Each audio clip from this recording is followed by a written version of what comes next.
Fast, focused, and fearless. Here's everything you need to know as you jumpstart your day. I'm Diego Castro.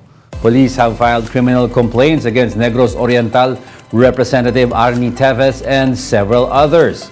This is in connection with the firearms and explosives seized from the lawmakers' properties last week.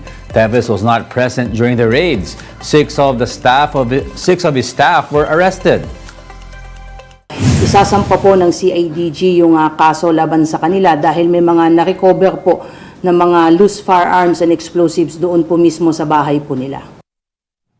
The PNP called on Teves' camp to use proper venues if they have questions on the search operation. The Solon is also facing murder charges over 3 killings in Negros Oriental in 2019.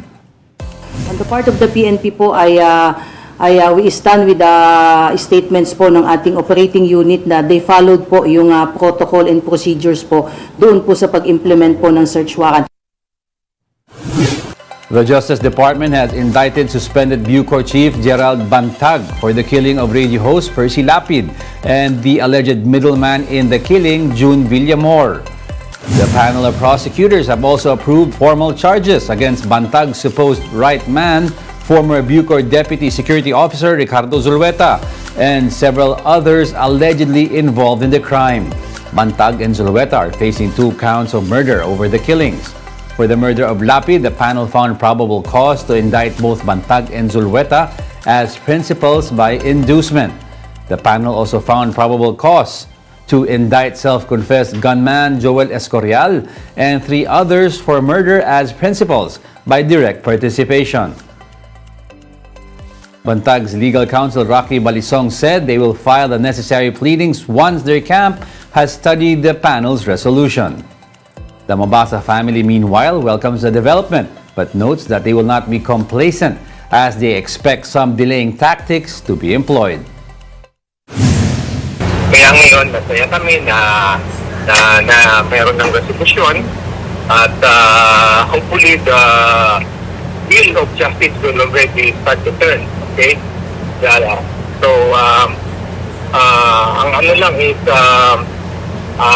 we will expect some delay tactics pa rin dyan. Kasi baka pwede pa nilang i-motion for reconsideration. Kaya,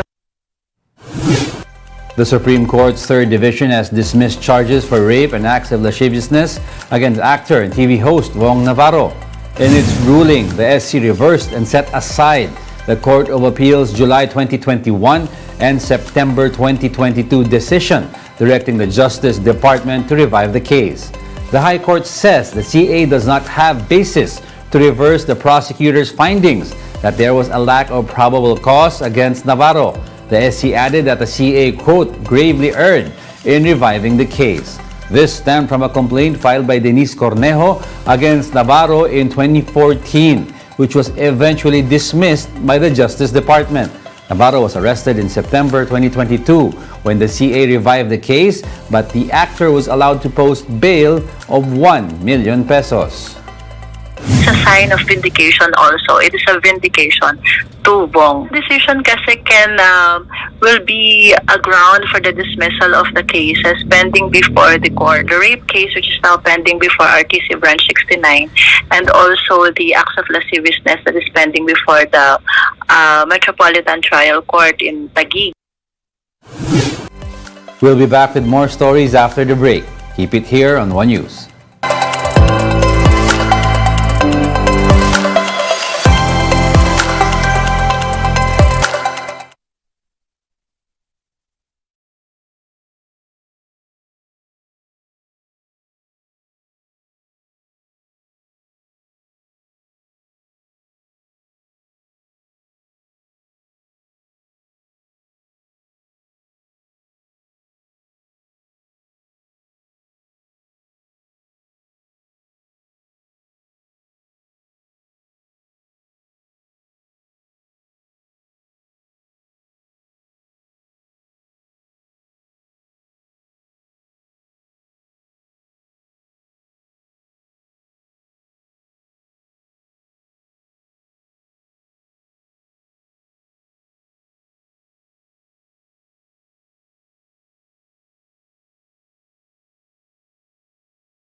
You're still watching One News Now. I'm Diego Castro.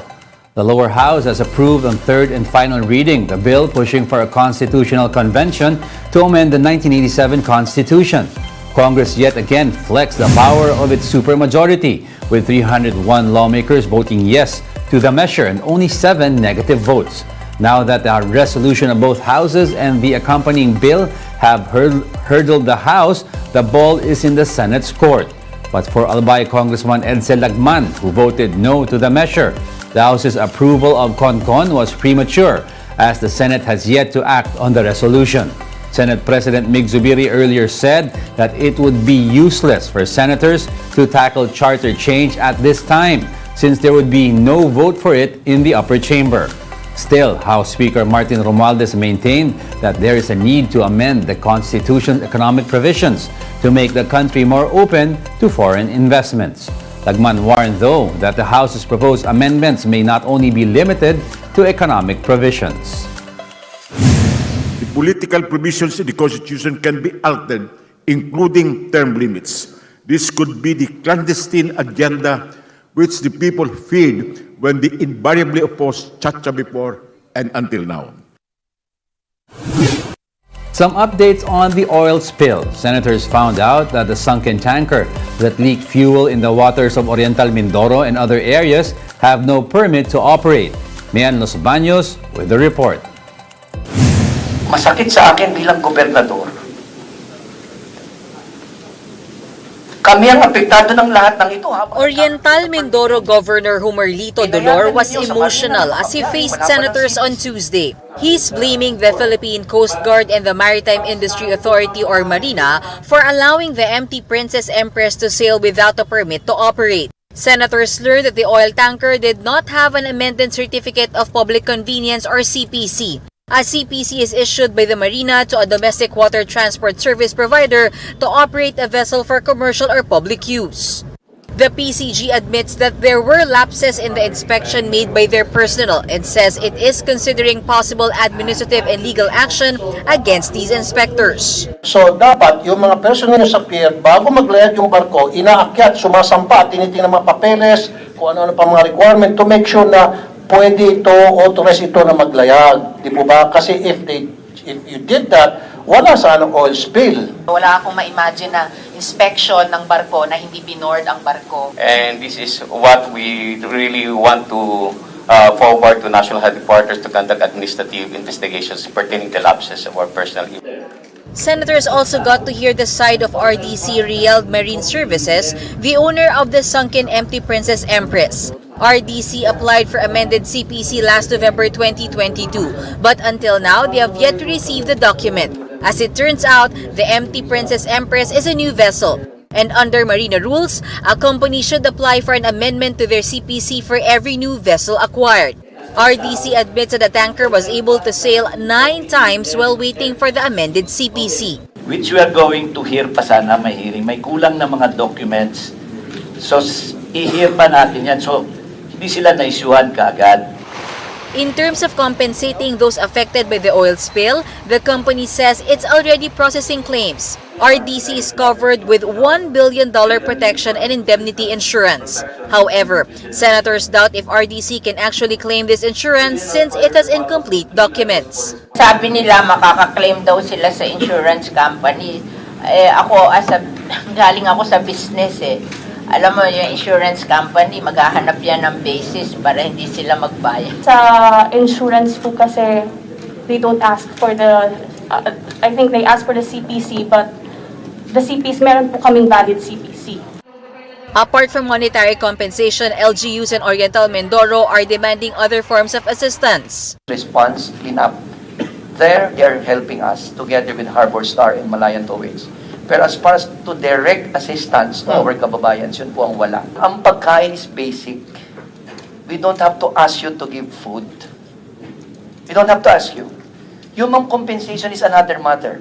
Nalulungkot ako sa narinig ko kanina kay Senator Villar na there is a possibility that us being not given the compensation eventually. That hurts me most. RDC has vowed to reach out directly to the local government of Oriental Mindoro over assistance and oil spill response. Reporting for News 5, Mean Los Baños, we are One News. With the PUV modernization program still on its way, many traditional jeepney drivers are left in fear of a possible phase-out. But for one entrepreneur, a traditional jeepney unit can always stay in business, not by ferrying passengers, but by filling up the stomachs of hungry customers.